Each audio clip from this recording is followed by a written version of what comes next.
Hello and welcome. You're watching Voice News Network. Here are the top stories for the day.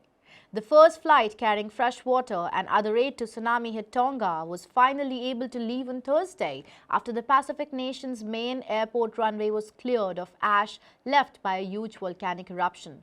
Proper COVID-19 protocols will be followed during deliveries as Tonga has no contact policies for foreigners.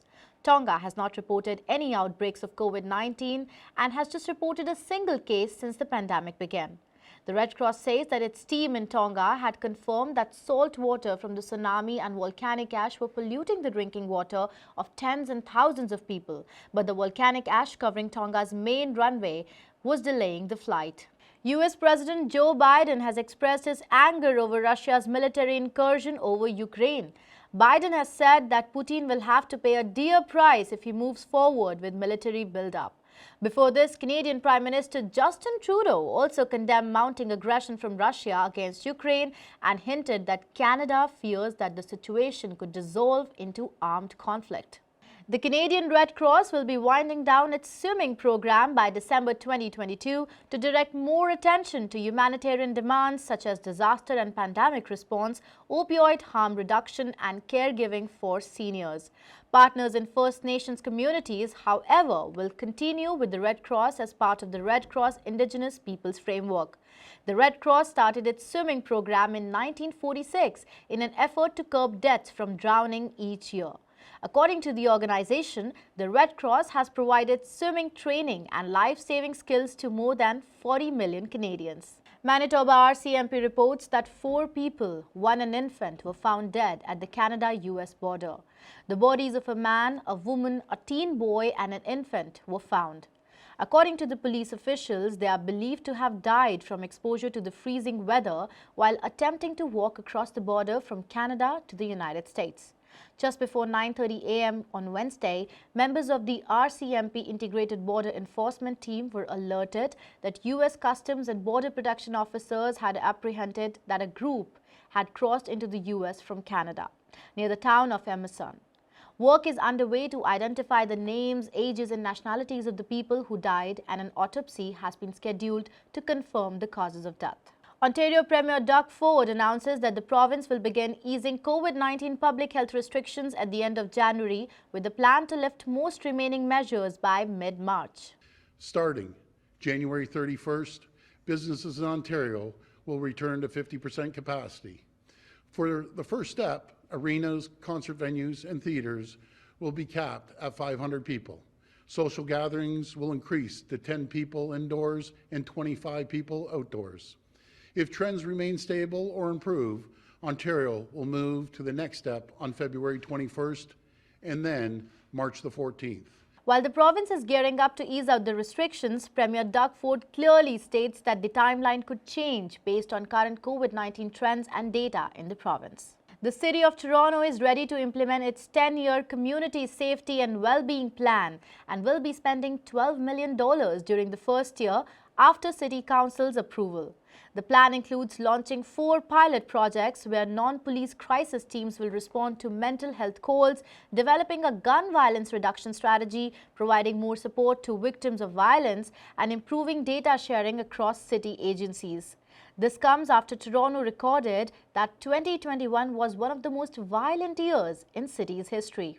In an unfortunate incident, 3 children have died in a townhouse fire in Brampton on Thursday morning.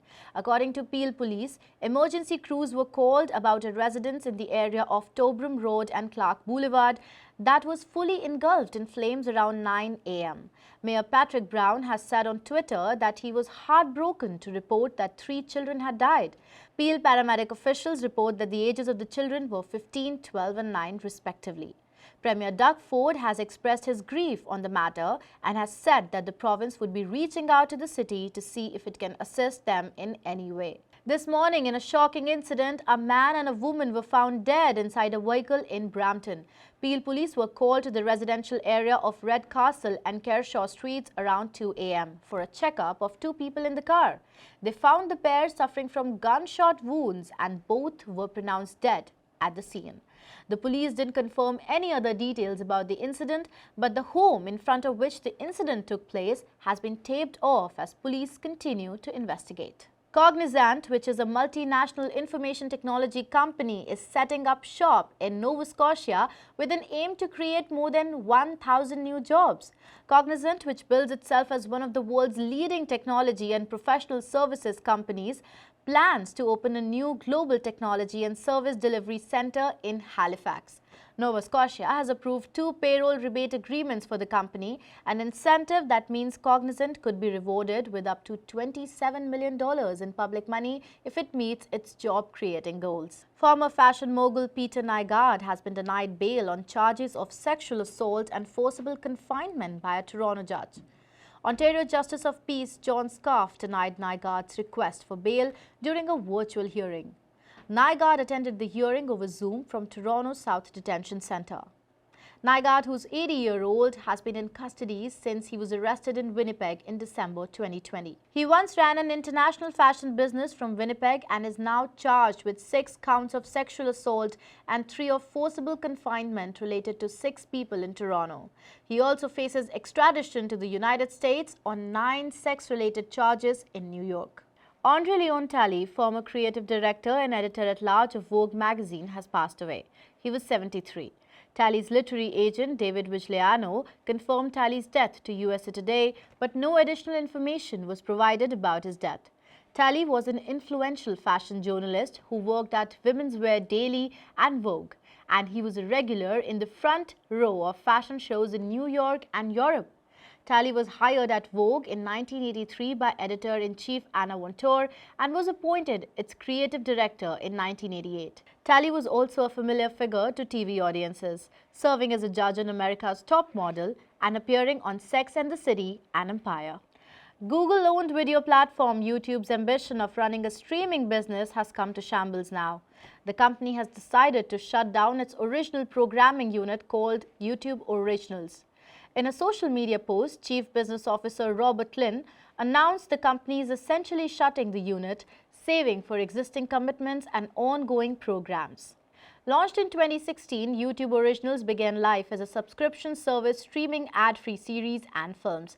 However, faced with an already crowded video-on-demand field, the Google-owned video platform is now ending its gig with the original content business. In 2019, YouTube all but wiped its $12 per month premium slate, offering up several projects to other outlets. Cobra Kai landed on Netflix, and On Becoming a God in Central Florida was acquired by Showtime. Instead, the company will now pivot to original, free, unscripted content like music, celebrity, and creator-focused originals and educational programming. And that is it in today's bulletin. Thanks for watching.